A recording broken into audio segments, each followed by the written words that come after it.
Hello everyone and welcome to my channel Y&R Trends. I hope everyone is having a wonderful day. Before we begin, please hit the subscribe button and give this video a thumbs up. The hospital room was quiet except for the steady rhythm of machines and the faint hum of fluorescent lights, the air heavy with weeks of fear, hope, and exhaustion as Noah Newman lay still, unmoving, caught between the world of the living and the world of memory and shadows, while Audra Charles sat curled in the chair beside his bed, her face buried in trembling hands, her eyes raw and swollen from every sleepless night she had spent praying for a miracle, whispering apologies he could not hear and promises she hoped she would someday have the chance to keep. But the doctors had begun to lose faith. Nick and Sharon had tried to be strong though their hearts cracked every time they stepped into the room, and even Victor Newman, a man known for his power and unshakable resolve, had stood at the foot of the bed looking older than anyone had ever seen him. But through all the worry and medical updates and painful waiting, no one expected the moment of awakening to come from the smallest voice, the only one Noah might still remember how to love without hesitation or fear, the voice of the little girl who had been protected from the truth for as long as possible, their daughter, the child Noah barely had a chance to know before everything fell apart.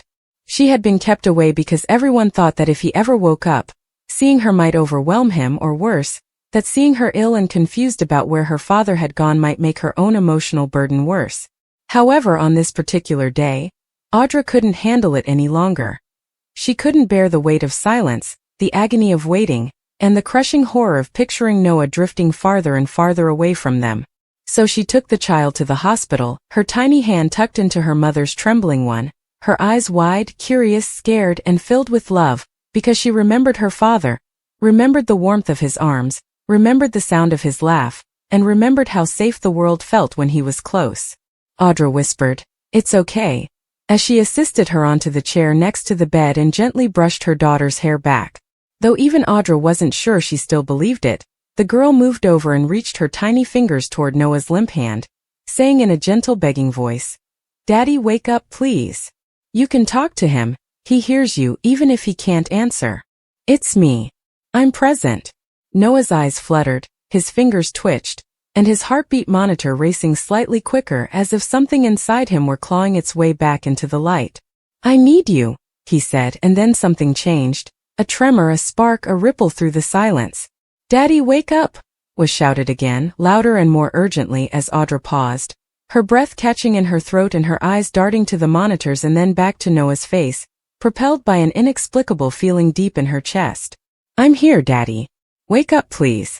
Then, like a door opening that had been locked for too long, Noah's eyes opened. At first, they were glassy with sedation and memory loss, but then they found Audra, then his daughter, and a tear ran down his cheek as confusion, recognition, and overwhelming love filled his expression. Noah's lips parted, a shallow breath rattled through him, and his brow tightened as though he were pushing against something thick and heavy in his mind. The tiny girl cautiously got onto the bed, curled up against him and whispered, "Daddy, I missed you so much." Noah, who was weak and could hardly speak, formed the words with broken emotion. "I'm here." Audra gasped, her hand leaping to her mouth, sobbing out his name in relief. "I'm right here, baby girl," she said, as if her voice had brought him back to the present. The world could collapse or explode outside, but inside that room, there was only the miracle of reunion, of love reaching across the veil of unconsciousness and pulling someone back from the brink. As the doctors hurried in, alarms blaring, nurses adjusting monitors and calling out vitals, none of that mattered to the three of them.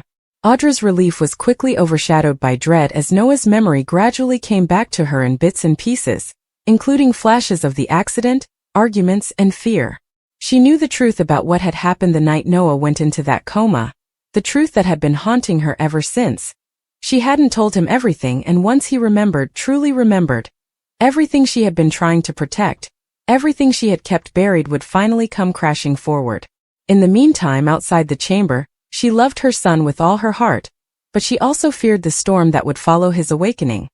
Not just the accident investigation, but also the emotional landmines between Noah, Audra, and other people who had been captivated by the mystery surrounding that tragic night.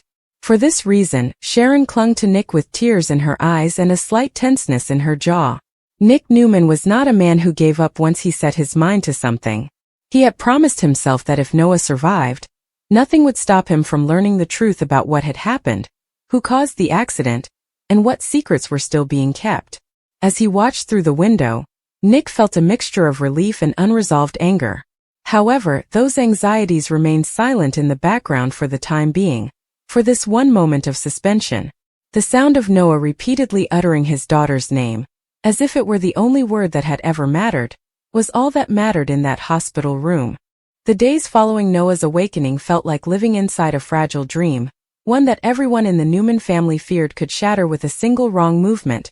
And while the doctors celebrated his progress and the gradual return of his speech and coordination, the emotional recovery was far more complicated, because the human mind is not a clean slate waiting for memories to return in neat order.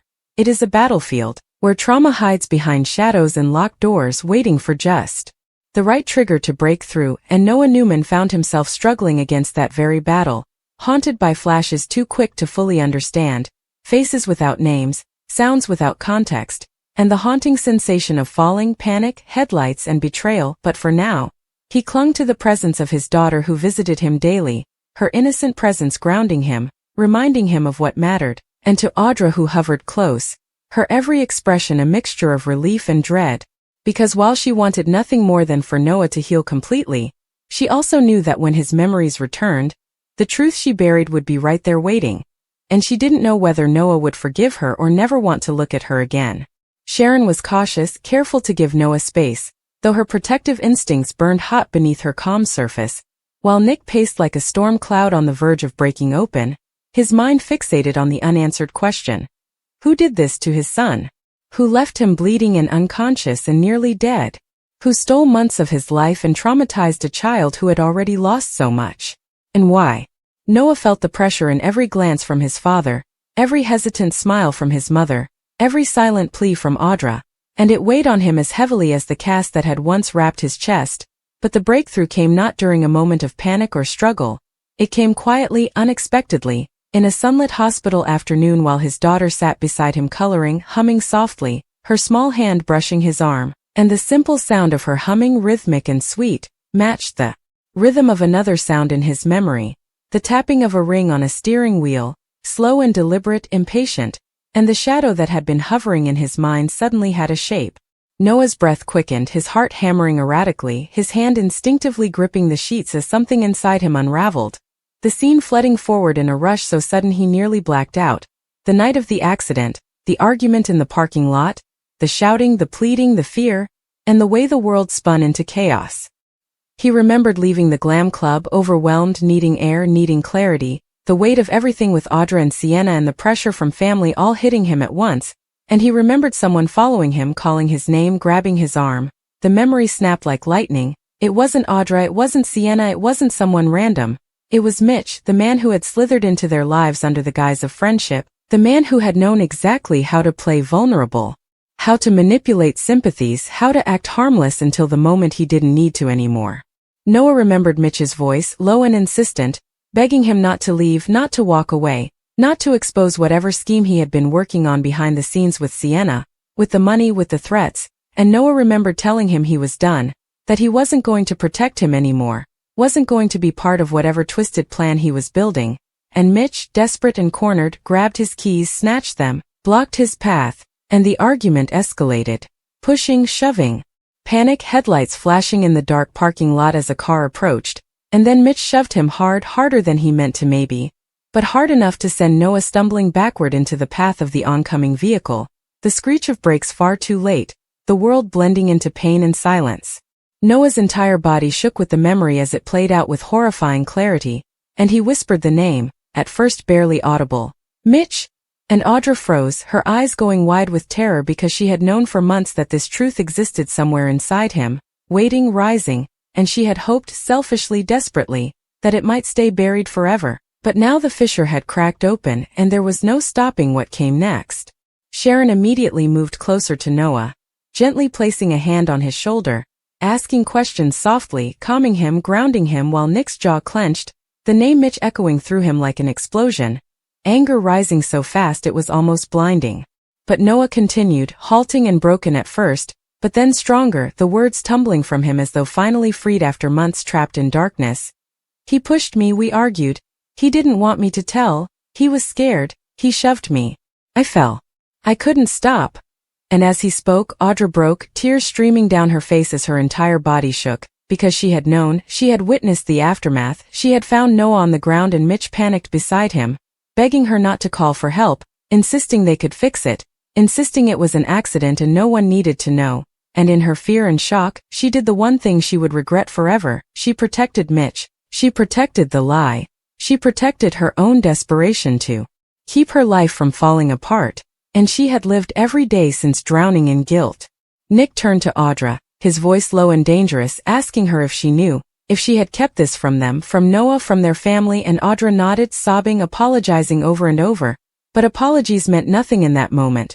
Not to Nick, not to Sharon, not to Noah, who looked at her with a pain so deep it was almost worse than the accident itself. The room felt too small, the air too thin, the weight of betrayal too heavy, and Nick stormed out, already calling the police, already promising that Mitch would pay for what he had done, while Sharon pulled Noah into her arms, whispering that he was safe now, that the truth was finally known, and Audra collapsed into the chair, her hands covering her face, knowing that whatever love she still held for Noah might never be enough to repair what she had allowed to happen. And somewhere else in Genoa City, as the news began to spread, Sienna felt the walls of her world tremble, because Mitch wasn't merely someone she once worked with or trusted. He was tied to her past, her secrets, the shadows she had been running from, and now that Noah remembered, now that the truth was exposed, everything she had fought to keep hidden was on the brink of destruction, and the city was once again preparing for war. A war fueled by guilt, betrayal, and a love that may not survive the truth. Reasons Kyle should leave Young, and the Restless Newman's drama. Kyle managed to get himself involved in the most recent Newman drama, on October 23rd of The Young and the Restless. One of the tricks he performed was following Claire all the way to Los Angeles. Claire and Kyle learned of Noah's vehicle accident, and Kyle had to find out whether Holden was somehow connected since Kyle is Kyle. Important takeaways: Noah's brain has swollen so much that he is in an induced coma. Sienna, who knows Noah, is friends with Holden. For Kyle to seem like the nice man in this scenario, he needed to solve this enigma. Since he has nothing to do with anything, he should butt out. No more star-crossed lovers after Kyle, Michael Mueller, lied about what had transpired in Nice. Claire, Haley Aaron, broke up with him. After Victor, Eric Braden, challenged her to seduce him, Audra, Zuleika Silver, made out with him. Claire didn't know how to proceed. This young lady is in her first committed relationship. In the end, she had to break up with Kyle because he hadn't handled it properly. Unable to trust Holden, Nathan Owens, he decided to follow her to Los Angeles on his own. Kyle assumes a new position. Kyle was given a new role in Thursday's program. As he entered the patio, he noticed Holden and Sienna, Tamara Braun, here's all you need to know about her, engaged in a heated discussion. After observing his response, Claire told him about Sienna and Holden's bond. Kyle was supposed to leave her alone, she reminded him. But rather than returning to Genoa City, he is becoming involved in the turmoil surrounding Noah, Lucas Adams, and the Newmans. To let them know that Noah was in the hospital, Nick, played by Joshua Maros, joined them. Despite their apparent lack of friendliness, Kyle said Sienna and Holden are longtime friends. Kyle took a seat at one of the tables after everyone had departed. He savored his breakfast while using his phone to research the shadow room. He found out that Sienna and her husband, Mitch Bacall, owned it. He saw Sienna's picture as well, but Mitch's picture was nowhere to be found. Now that he has something to prove, he believes he should take on this case. Kyle wants to demonstrate to Claire that Holden is unreliable. Reasons not to involve him. Kyle informed Claire that he will finally heed her advice and return to Genoa City. She is no longer concerned about him troubling her. However, that does not imply that he is finished. Kyle will carry on investigating from home. Because he is an abbot, Kyle does not get along with the Newmans, and not all of them like him. They don't require his assistance. His sole goal is to win Claire back, but it might not work out. He should go away and take care of himself unless Claire is in danger. Regarding today's recap of The Young and the Restless hotel in Los Angeles, Claire, Sienna, and Holden are chatting at an adjacent table while Nicholas and Kyle observe. Though not Kyle, Nicholas was aware that Claire was in town. He was informed by Victoria that the couple is taking a break. Nicholas tells Kyle about Noah's accident and wonders why he's in town. Kyle informs Nicholas about Sienna McCall when he asks about the woman with Holden and Claire. He claims that before Claire showed up and they started to get along, he witnessed Holden and her fighting. Nicholas demands to know what Kyle knows about her after recognizing the name. Kyle claims to be the owner of the Shadow Room, a club. After hearing enough, Nicholas moves to the table. Claire hopes Victoria didn't send Uncle Nick, but she leaps up and gives him a hug. When he tells Sienna that he is in town to see Noah, she takes notice. Although Nicholas claims to have been in a serious accident and is in a coma, Claire would really like to meet her half-brother. Sienna claims that she is the one who called Noah when he answered the phone, and that she knows Nicholas' voice. Hospital in Los Angeles. Sharon informs the nurse that she believes Noah was reacting when she read one of his favorite books, The Adventures of Tom Sawyer. After stating that it was most likely an involuntary muscle spasm, the nurse goes on to remark that Noah's condition has not changed, which is probably for the best. The only positive sign, Sharon thinks, will be when her son opens his eyes. After she apologizes, the nurse grants her forgiveness, stating that she is free to become angry. She pledges that they will keep doing everything in their power to support her son. Phyllis's room in GC. Kane asks her what she did, which obviously baffles her. According to him, his team informed him that their system had been compromised. Although Phyllis is in disbelief, Kane is obviously unsure if she actually grabbed it. Prior to the Restless and the Young recap, Mariah's mind unravels and Sharon breaks down as Noah's life is in jeopardy. How did you feel about the episode today? Leave a comment below. For the most recent recaps of The Young and the Restless, watch the video clip below and return often. Spoilers for The Young and the Restless. Is Noah still with Audra when he wakes up due to memory loss? According to rumors for The Young and the Restless, Noah Newman may experience memory loss and awaken believing he is still with Audra Charles. Is the program preparing for a romantic turn that will completely alter the course of events? Now that Noah is being played by Lucas Adams, it's the ideal time for a change. With him covered in bandages after his vehicle accident, Y&R appears to be adopting this new Noah concept. The fact that Noah had to have surgery on his face and skull will assist to explain his new appearance, and it may also pave the way for a partial amnesia narrative. Given Noah's obvious history of severe head trauma, some brain damage is undoubtedly possible. Fans should also be concerned about that since Nick and Sharon Newman have expressed alarm about it. What if Noah wakes up with at least some memory loss? According to Sharon's remarks in the October 15th show, Noah and Ali and Jaiwan still appear to be a pair. Therefore it could result in their breakup. Their breakup may be imminent because Noah might not even remember Ali. Instead, Noah might lose the last few years of his life and believe that he and Audra are still together. Though hot and challenging for them to end, Noah and Audra had a quite toxic romance in the past, as Y&R viewers may remember. Even Noah's baby was miscarried by Audra, but she didn't notify him until later after their breakup. The main idea is that Noah and Audra have a past that may be addressed when Lucas Adams made his debut as a recast of Noah Newman. The Young and the Restless spoilers have hinted at that, so what better way to build up the reunion of Noah and Audra than to make him believe they are still in a love relationship? If Noah is working on a memory loss plot, it might very well happen, so keep checking back for any startling developments. Don't forget to bookmark CDL as your favorite site for Young and the Restless spoilers, news, and updates.